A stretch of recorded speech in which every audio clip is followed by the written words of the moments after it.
Vous écoutez Julie Taylor à Julie et compagnie. Aujourd'hui, notre invitée est Lee Patterson. Bonjour Lee. Bonjour Julie, merci de l'invitation. Merci d'être ici. J'étais tellement curieuse d'en apprendre plus grandement sur la possibilité de s'impliquer à la municipalité, puis t'es mon homme. Ben merci, c'est une grande commande, mais en fait, je peux sûrement partager mon parcours. Là. J'ai été impliqué dans plusieurs organismes et plusieurs organisations. Ben oui, on s'est dit il y a à peine 2 minutes avant de commencer l'entrevue que tu as fait de la radio.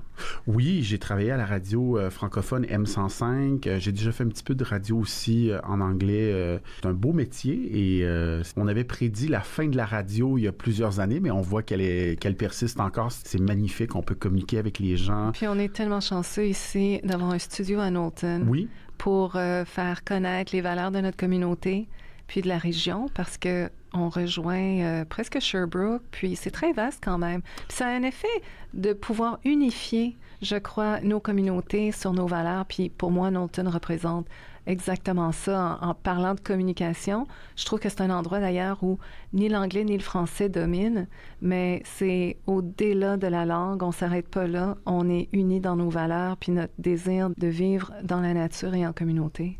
Oui, puis tu l'as mentionné dans les deux langues, le français et l'anglais. Moi, j'ai été choyé de grandir ici, malgré le fait que j'ai étudié à l'extérieur, mais on se chamaille pas sur quelle langue. C'est comme un détail, hein? Ouais, vraiment. On s'en fâche pas là-dedans. Non, je trouve ça vraiment beau. Puis, on a une population un petit peu plus âgée que la moyenne ici à Lac-Brome. Je pense que l'âge moyen, c'est 53 ans. Et on a vu avec Pas si tu vas au IGA à 3h30 l'après-midi. C'est un peu plus élevé. Oui, c'est ça. Mais ça fait en sorte qu'il y a des beaux échanges.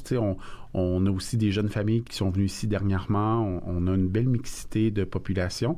Fait que ce soit la langue ou les intérêts, il y a une belle, si je peux utiliser le terme en anglais, une belle vibe communautaire, je trouve. En effet. Alors, tu me disais que on a parlé, tu as fait de la radio.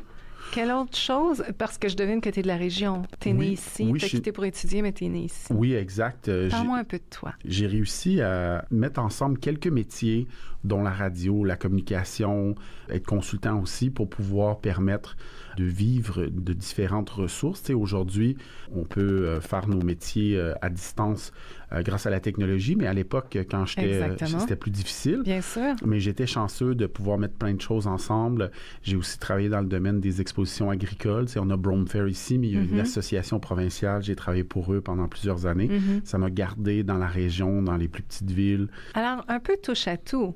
À ce que j'entends, ça a dû te donner une perspective assez variée de toutes nos différentes facettes ici dans la région. Oui, tu sais, comme un autre aspect, j'ai fait comme étudiant la patrouille nautique, donc c'était un emploi étudiant.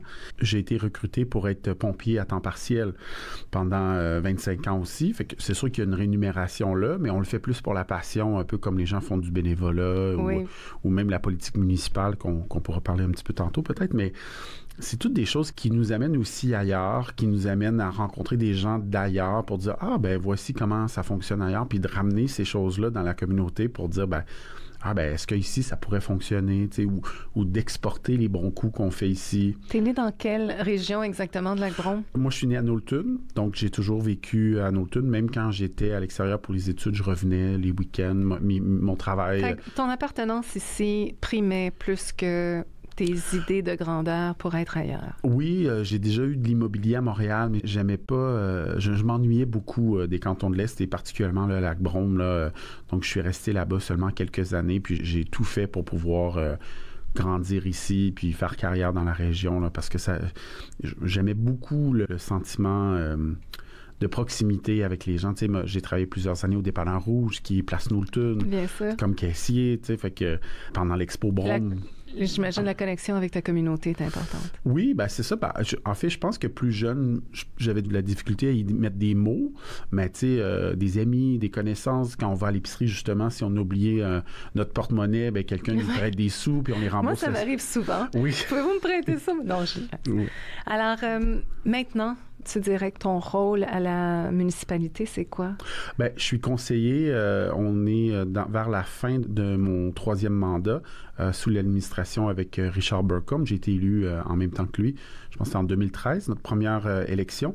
Et donc, j'ai réussi à toucher à plusieurs comités. C'est sûr que le côté plus administratif, il y a une réunion mensuelle que la population peut venir, mais il y a différents comités, différentes formations qu'on doit suivre. Alors, prenons une personne comme moi qui est citoyenne de Knowlton, qui veut avoir une voix peut-être plus forte, c'est pas un bon mot, mais m'impliquer davantage dans les créneaux existants à la municipalité. Donc, quelque chose qui n'est pas rémunéré, quelque chose qui est sur une base volontaire, mais qui tombe dans la structure de la politique municipale. Parce que c'est ça que j'aimerais qu'on discute aujourd'hui. Il y a différents volets, puis tout s'emboîte. Et pour moi, de le partager avec les autres personnes qui peuvent être intéressées, c'est une valeur ajoutée de savoir comment on peut s'impliquer.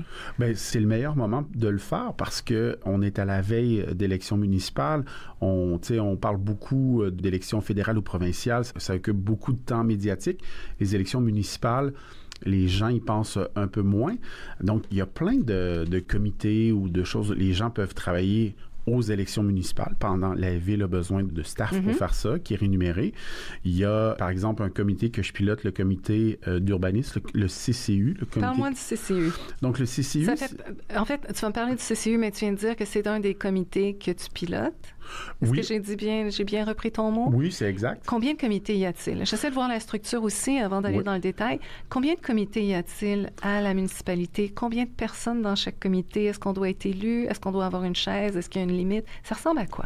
Bien, le CCU, c'est le comité consultatif d'urbanisme qui est obligatoire. Chaque ville doit en avoir un s'ils souhaitent émettre des dérogations mineures ou des projets particuliers.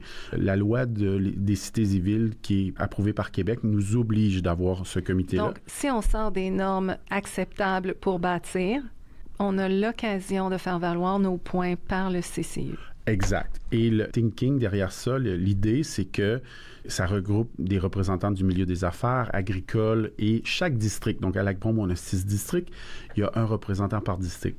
District, par exemple, c'est comme Foster. Knowlton en a 2, je crois. Oui, exact. Bolton. Bonneville, West Brome. Donc, ce sont les districts, en plus du milieu des affaires et agricole.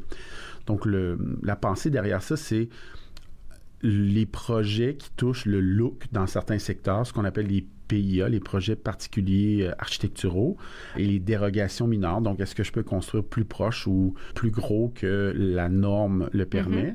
Bien, c'est de donner l'opportunité à des citoyens de la ville de se pencher là-dessus.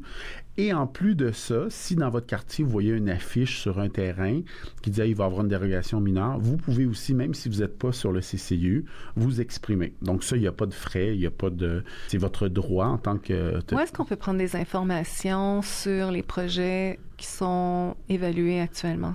Est-ce qu'on voit ça sur le site Internet? Oui, il y a sur lacbrome.ca qui est vraiment, on espère que c'est dans les favoris de tout le monde. C'est sûr que les rencontres et tout ce qui est administratif au niveau de la ville, je dois l'avouer, c'est très protocolaire et des fois, c'est un peu plate, c'est un peu sec. Donc, le rôle du conseiller, c'est gênez-vous pas, de temps en temps, d'appeler ou d'écrire à votre conseiller municipal, de se dire, ben, est-ce qu'il y a des projets qui concernent notre district au niveau de l'urbanisation ou quoi que ce soit? Sinon, vous regardez dans la section des avis publics. Et là, ben, il y a, dans les semaines avant le prochain conseil, il y a l'adresse qui est concernée, un petit descriptif de qu'est-ce qui pourrait être dérogatoire ou qu'est-ce qui pourrait être demandé. Et là, ben, ça dit en bas, si vous avez des questions ou des commentaires, vous pouvez écrire, il y a une adresse courriel qui est le greffe de la ville, qui est comme l'avocat de la ville, si on veut. Lui va répondre de façon plus technique. Et si vous avez des questions, vous dites, ça va avoir l'air de quoi? Vous pouvez demander des documents, des images, qu'est-ce qui a été déposé et qui a été à l'étude. Et les procès-verbaux du CCU est aussi rendu disponible. Donc, il y a des détails là-dedans. Il y a beaucoup d'informations. Je vais essayer de refaire des petites pochettes de clarté. Donc, on parle d'un conseiller sur le CCU. Il y a combien de membres? Un par district. Donc, 8? C'est 6 plus 2, 8. Et il y a habituellement un membre de l'administration municipale de l'urbanisme qui siège aussi. OK. Donc, on a une voix sur ce comité-là selon on est citoyen. Oui. Mais ça prend un citoyen par région ou par secteur ou par c'est pas municipalité? Non, par district. Par district, merci. Oui. Alors, on ne peut pas avoir 2 personnes de foster, par exemple. Il pourrait, dans le cas où est-ce que lorsque un siège devient vacant, si personne de ce district-là se présente, on peut prendre une personne d'un autre district qui lève la main et qui dit, j'aimerais ça D'accord. Donc, ça, c'est un des plusieurs comités qui sont dans l'engrenage du fonctionnement municipal. Dans ce fonctionnement-là, les 8 personnes vont regarder un projet. Oui. Et on dit qu'un citoyen tel que moi, qui n'appartient pas à un groupe quelconque, si j'aimerais voir ce qui se passe, je peux me présenter à la ville, je peux écrire à mon conseiller, je peux demander des informations. Oui. Mais à quel moment la décision sera faite? Donc, ça, c'est parce qu'un conseil de ville, le maire, lui, il représente la ville 365 jours par année. D'accord. Mais la ville parle par résolution. Et ces résolutions-là sont faites une fois par mois. C'est habituellement le premier lundi du mois. C'est au centre Lac-Brome et à 19h. Et c'est là que tous les dossiers qui incluent en urbanisme, que le conseil va se prononcer pour ou contre un dossier ou remettre pour étude supplémentaire. OK. Donc, cette rencontre-là de la municipalité et des conseillers, combien de conseillers? Il y a 6 plus le maire, donc 7 élus. 7 élus. Les sous-groupes sont-ils représentés par un conseiller, par exemple, du CCU? Oui, comme moi, c'est mon rôle en tant que conseiller responsable de ce dossier-là. Moi, je vais apporter les arguments de ce comité-là à mes collègues élus et on va l'expliquer à la population présente. D'accord. Alors, j'essaie de faire des liens. Là, je connais pas tout, puis tu m'éclaires au fur et à mesure. Donc, on doit être élu dans un district, également être sur un des plusieurs comités. Exact. Donc, représenter 2 facettes de l'engrenage municipal.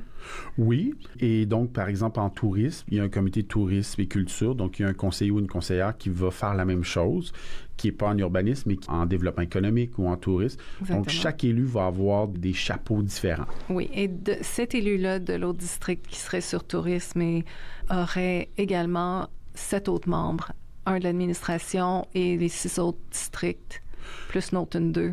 Je vous dirais que, à part le CCU, les autres comités, la composition, c'est plus aux besoins. Donc, il y a des plus petits et des plus gros comités. Donc, je vous dirais que j'ai l'impression de mémoire que le comité en tourisme, par exemple, est plus volumineux pour le type d'entreprise ou de commerce qu'on a. Et en culture aussi, on a un comité. Fait qu'ils ne vont pas suivre les mêmes règles, par exemple, que le CCU, qui est plus rigide et qui est plus encadré que les autres comités, comme on a déjà eu un comité sentier. Je pense qu'il y avait 30 bénévoles sur le comité sentier à ce moment-là. Mais ça ne veut pas dire que c'est les personnes qui sont assises au comité. Exact. D'accord. Ouais. Mais on peut encourager les personnes à s'informer si elles pensent qu'elles ont à offrir dans ce milieu-là. Oui. Puis elles verront ensuite où les étapes peuvent s'enclencher pour s'aligner. Oui, et tu sais, juste de venir aux rencontres du conseil... Merci. Oui, les premiers lundis du mois. Oui, à part quelques exceptions dans l'année que quand c'est congé, ça tombe au mardi d'habitude, mais c'est vraiment, je vous le répète, là, c'est pas comme une soirée karaoké où il y a beaucoup d'échanges, une soirée réseautage. C'est assez sec comme déroulement protocolaire. Il y a une période de questions au début, 30 minutes habituellement, puis à la fin. Donc, on peut poser des questions générales. D'accord. Et on a l'heure du jour. Mais c'est ce que j'allais demander. Alors, parlant il y a 2 choses par rapport à l'heure du jour. Qui l'émet et ensuite, comment on y répond? Alors, ma question, là, c'est, en tant que citoyenne qui n'est pas impliquée autrement, je peux me présenter à ces rendez-vous-là, à ces rencontres-là, une fois les lundis du mois, le premier du mois, et poser des questions au début. Demander des questions. On va adresser ma question et y répondre sur place, peut-être avec un « je ne sais pas », mais en principe, je vais être entendue.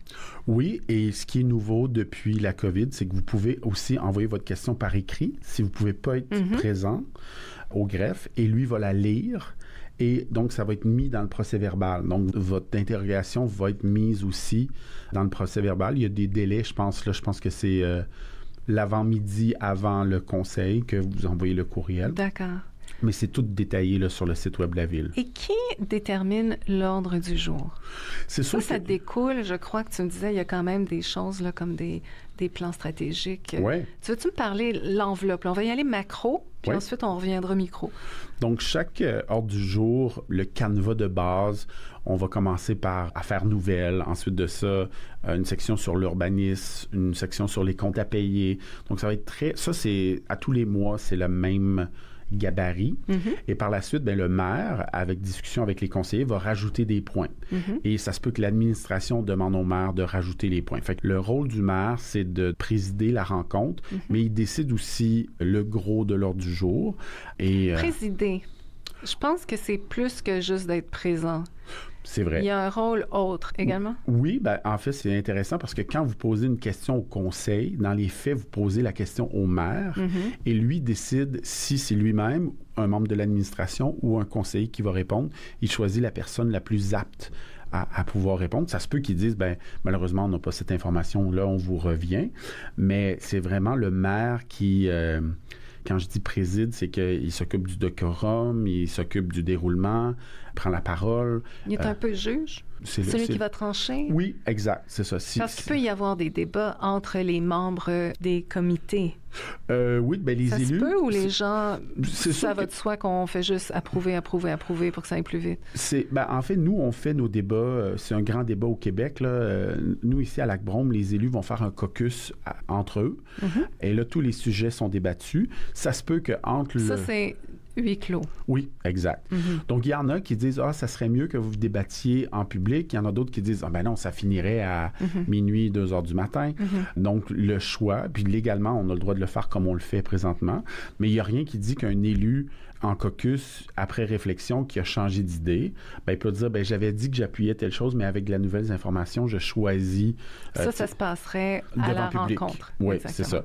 Donc, l'élu, le choix de qui propose, qui seconde, tout ça, d'habitude, on fait un tour de table en caucus, mais le soir même, si quelqu'un dit, cette résolution, j'y tiens beaucoup, j'aimerais ça la proposer. Si un citoyen, une citoyenne se présente puis apporte des arguments incitatifs à revoir une question, est-ce que ça se peut qu'on ait assez de doutes par rapport à la réponse qu'on avait prévue huis clos et qu'on décide de le remettre à l'agenda pour une fois? Oui, il y a 2 choses qui peuvent arriver. On peut dire, on va suspendre la séance en ce moment, on va en discuter entre nous. Ou, effectivement, on peut dire, je pense qu'avec les informations qu'on a eues, on reporte. Hey, allô! Avez-vous des idées ou des questions à me partager? Aimeriez-vous être mon invité à l'émission? Juste allez sur julietaylor.ca et laissez-moi un message. Merci. Est-ce que ça arrive? Oui, depuis la dernière année, même peut-être 4-5 fois que je me souviens qu'on ait reporté. Est-ce que c'est à partir de commentaires de citoyens ou? Oui, souvent, disons, dans les dossiers d'urbanisme, c'est quand quelqu'un va dire, finalement, le dossier que j'avais soumis, je vois qu'il y a 3 choses que le CCU et le Conseil ne semblent pas à l'aise, je serais prêt à resoumettre. Est-ce que vous me laisseriez la chance de resoumettre? Ou des voisins c'est un citoyen qui vient pour avoir ses dérogations, puis il voit que c'est chaud, fait qu'il dit, je vais repartir avec mon projet. Ou je vais le modifier. Ou des voisins, c'est déjà arrivé que des voisins disent, on est inquiets, avez-vous pensé à ça? Non, on n'avait pas. Fait que on va dire, on va peut-être le reporter. Je donne un exemple. Dernièrement, la station de lavage de bateaux, les gens doivent laver leur embarcation. Et, ça, c'est du côté de Bonneville, je crois. La station, oui, elle va être à Bonneville. Ça fait longtemps qu'elle est là, mais là, on va en faire une automatisée près du bureau d'information touristique. Okay. Donc, ça va être automatisé où est-ce qu'il y avait le driving range du Golfe à l'époque. Là. Et là, on avait prévu une certaine tarification. Il y a des résidents qui sont venus, ils ont dit, on a des questions, on a des concerns, tout ça. Et on est revenu, puis on a changé notre idée. Ça a été reporté. Puis le mois suivant, on a fait en sorte que pour les résidents, cette année, il n'y aura pas de frais. Ce qui n'était pas le cas de la décision initiale. Oui, parce que tu ne veux pas un incitatif négatif. Tu veux un incitatif positif déjà pour une démarche qui peut ralentir les peu d'heures que les gens ont pour leur loisir. C'est ça. Puis c'est tellement un grand impact sur le lac.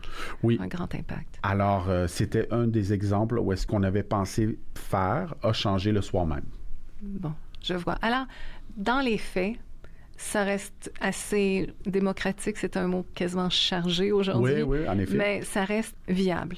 Oui, c'est très... Et ça fonctionne. C'est très protocolaire. Donc, c'est sûr que des fois, je vous donne un exemple. J'ai déjà vu ça en début. Fait que là, on s'assure que quelqu'un qui vient pour un dossier, on explique qu'à la fin, disons que la personne attend la deuxième période de questions pour un dossier, mais qu'on a déjà pris la décision, là, il est trop tard. Donc là, ce qu'on dit, c'est dans des dossiers plus sensibles, on dit, est-ce qu'il y a des gens qui sont ici pour tel dossier? Et on le nomme. Puis là, la personne peut lever la main. parce que dans le protocole, donc oui, la démocratie fonctionne, mais c'est pas libre à tout, c'est pas un free-for-all, il y a quand même, c'est quand même un décorum. Mais oui, j'ai compris. C'est pour ça qu'aujourd'hui, on parle d'implication au niveau de la municipalité, parce que justement, il y a plus de structures, mais il y a aussi plus d'opportunités d'avoir un impact direct sur des lois et des résultats qui vont tous nous affecter. Oui, puis quelqu'un qui veut vraiment s'informer, qui n'a pas l'habitude de lire les procès-verbaux des derniers conseils, ça donne un sommaire de où est-ce qu'on s'en va. On a parlé tantôt de la planification stratégique, qui est un document quand même assez volumineux. Parlons-en rapidement, parce que c'est important. Je pense que c'est quelque chose que vous êtes en train de déterminer maintenant, qui va avoir un impact sur les années à venir. Oui, il a été adopté en fin d'année passée. C'est après à peu près 1500 personnes qui ont participé, soit par comité ou par présentation.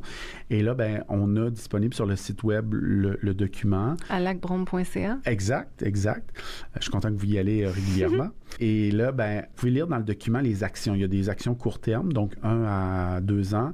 3 ans, c'est moyen terme, et 5 ans, c'est le long terme. Et ce sont ces objectifs-là qui vont être mis à l'ordre du jour, qui va déterminer la façon de l'appliquer pendant les 12 prochains mois des rencontres, par exemple. Oui, comme par exemple, je donne un exemple, on s'était engagé dans la planification stratégique d'adopter à court terme une politique de gestion de la dette. Donc, le mois dernier, la politique de la dette a été adoptée. Donc, ça met les barèmes, parce que souvent, dans les états financiers de la ville, on dit, on a fait un surplus de temps, on a fait tant de dépenses, mais on expliquait au minimum ce que la loi demandait de l'endettement. Mais là, ce qu'on va faire, c'est qu'il y aura une présentation spécifique sur l'endettement de la ville, vraiment en détail pour que le citoyen comprenne est-ce que c'est de la dette reliée aux subventions à venir? Est-ce que c'est dans les infrastructures? Donc ça, c'est un exemple que c'est quelque chose qui a été mis à l'ordre du jour suite à l'adoption dans la planification stratégique. Et là, on continue dans ces étapes-là. J'ai eu l'occasion de parler à des OBNL qui sont impliqués au sens de l'environnement dans notre région, quelques-unes des directrices générales et tout ça. Et je me rappelle d'avoir retenu qu'à la ville, dans certaines villes, on pense que d'aller chercher plus de budget, c'est de permettre plus de construction, mais que c'est une vision très court terme, parce que plus on a de résidents et d'activités sur le territoire, plus les infrastructures vont être sollicitées.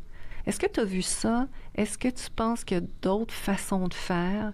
Est-ce que tu as une vue long terme? Je parle en tant que citoyenne qui a vu Knowlton si bien intégré dans la nature depuis toujours, et avec l'accélération du développement puis de la population, c'est comme si c'est quasiment une urgence de bien penser les choses. Alors, en tant que citoyenne, je te demande, toi, citoyen, as-tu des solutions? Tu vois-tu ça d'une façon? C'est super intéressant parce que ça va relier ce qu'on parlait au début de l'échange au niveau de l'implication. Une ville a ce qu'on appelle en anglais un master plan, un plan d'urbanisme.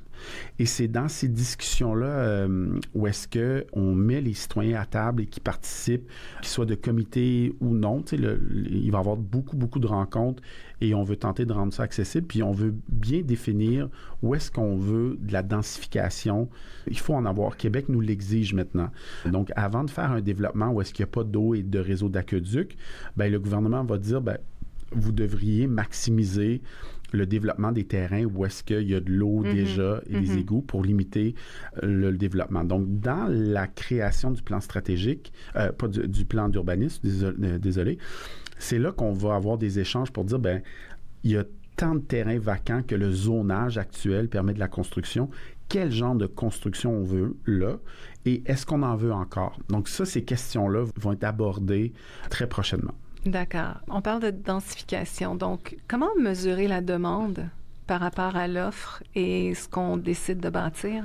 Avez-vous c'est pas juste des statistiques, là. Où est-ce que vous sondez? Oui, en fait, on travaille avec la Société d'hypothèque et de logement du Canada qui a des statistiques et des données où est-ce on a... ça fait une partie de l'équation. On a-tu quelque chose de plus local? Ouais, parce que ça, c'est national, là. Oui, mais ils vont le prendre et ils vont l'adapter. Comme si on regarde notre stratégie d'habitation qui est en lien avec les étapes à venir pour adopter le nouveau plan d'urbanisme, on a sondé le type de logement qu'on a présentement. Et ce qu'on a été surpris d'apprendre, c'est que la majorité des gens qui ont des maisons sont 2 habitants en moyenne. dans la maison. Mais il y a un grand manque sur les habitations, les gens qui veulent vendre leur maison, mais rester ici. Oui. Donc, soit des condos ou Exemple, Coldbrook était un très beau projet, à ce que je crois avoir retenu. Puis, ils ont quand même respecté la bande riveraine. Oui. Et ils ont permis, et je me rappelle à l'époque, c'était pas clair, il y avait un sentier pédestre qui passait là. Mm-hmm. Et lors de la construction de l'entente des condos, on n'avait pas clarifié le passage. On dirait que les gens de l'immobilier à l'époque voulaient remettre la patate chaude aux propriétaires de condos à voir, mais heureusement, ça a été respecté. Puis effectivement, il y a un sentier pédestre. Alors aujourd'hui, qu'est-ce qu'on aurait besoin au sens de l'habitation? Puis comment faire? On peut s'impliquer au CCU pour voir ce qui s'en vient, ce master plan-là? Oui, je vous dirais qu'il va y avoir des consultations générales où est-ce que les citoyens, puis la Ville va devoir produire beaucoup de documents en ligne surtout, mais que les gens pourraient, ceux qui ne sont pas à l'aise avec l'informatique, pourront aller les consulter à l'hôtel de Ville, appeler leurs conseillers, m'appeler moi en tant que responsable du CCU, puis qu'on puisse s'asseoir avec eux pour dire... où est-ce qu'on veut développer puis qu'est-ce qu'on veut mettre là. Tu sais, comme le chemin Knowlton près du IGA a changé beaucoup là, en quelques années. Mm-hmm. Pour certains, c'est une surprise, mais pour d'autres, c'était toujours dans la vision des 5-6 derniers plans d'urbanisme qu'il y aurait de la densification à cet endroit-là. Où est-ce qu'on doit densifier encore? C'est cette discussion-là qu'on doit avoir avec la population. Puis les gens vont avoir l'occasion de donner leur feedback par rapport à ça. On a parlé des différents façon qu'on emboîte le decision-making, la prise de décision à la municipalité. On a parlé des élus, il y a aussi des administrateurs. On a parlé de plans stratégiques. Peux-tu me donner un peu ce sens de comment les éléments fonctionnent? Le plan stratégique, on l'adopte. Ensuite, il devient un ordre du jour qui va être adressé huis clos par les élus et j'imagine des gens que vous allez sonder, que ce soit des citoyens ou des groupes professionnels. Et il y a aussi le côté administratif pour avoir un équilibre. Peux-tu me parler de ça puis comment ça s'emboîte? Oui, pour éviter que chaque élu ou chaque personne impliquée, que ce soit de comité, tente de passer, disons par exemple qu'on a un enjeu de route ou quoi que ce soit, bien ça passe toujours par la direction générale. Donc le directeur général, lui, c'est le canal avec tous les autres services, que ce soit les pompiers, la voirie, l'urbanisme, les loisirs. Tu sais, disons quelqu'un va dire « Ah, on est inquiet, il semble avoir pas beaucoup d'inscriptions pour le soccer cette année. Mm-hmm. Bien, on va pas aller voir le directeur du soccer, on va passer par le directeur général pour dire est-ce qu'on a fait amplement de publicité, qu'est-ce qui arrive? Puis des fois la réponse c'est une bonne nouvelle, c'est que ça s'en vient, ou des fois la réponse c'est malheureusement il est arrivé ça. Mm-hmm. Bien là après ça le rôle de l'élu c'est de dire qu'est-ce que vous allez mettre en place? Parce que les élus c'est l'orientation. Et l'exécution se fait par l'administration et les employés. Je comprends. Alors, si c'était... Voyons ça comme quelque chose d'organique. C'est être à l'écoute de ses citoyens. Oui. Ça passe par l'élu. En somme, dans une plus petite communauté, ça se fait mieux peut-être que dans une ville. Mm-hmm. Alors, c'est plus organique. Et cette intention-là, cette direction-là est communiquée et actualisée au sens de par la direction et les services à faire. Oui, et après ça, il y a un compte-rendu qui est fait pour être sûr que c'est demandé par la population, comme la planification stratégique. Là, on est dans notre deuxième... Moi, je vis notre deuxième planification stratégique, mais à chaque année, on fait un bilan avec les administrations et on la rend publique pour dire, voici, c'était sur notre shortlist, qu'est-ce qui a été fait, qu'est-ce qui n'a pas été fait, pourquoi, est-ce qu'on reporte, est-ce qu'on annule. C'est toutes des choses au niveau de la transparence qu'une ville doit faire. Donc, l'administratif de la ville répond aux élus d'une certaine façon? Oui, ils peuvent répondre aux citoyens quand le citoyen a des questions directes par rapport à leur résidence ou leurs besoins spécifiques. Ils vont communiquer là, mais sur les grandes lignes et les grandes orientations, l'administration est redevable aux élus, effectivement. D'accord. On pourrait en parler sans arrêt. Il y a tellement de choses à discuter. On va s'arrêter là-dessus pour l'instant. Je te remercie, Lee, de ton passage. Puis, on va faire un deuxième épisode en anglais cette fois. Bien, ça me fait plaisir. À la prochaine. Merci.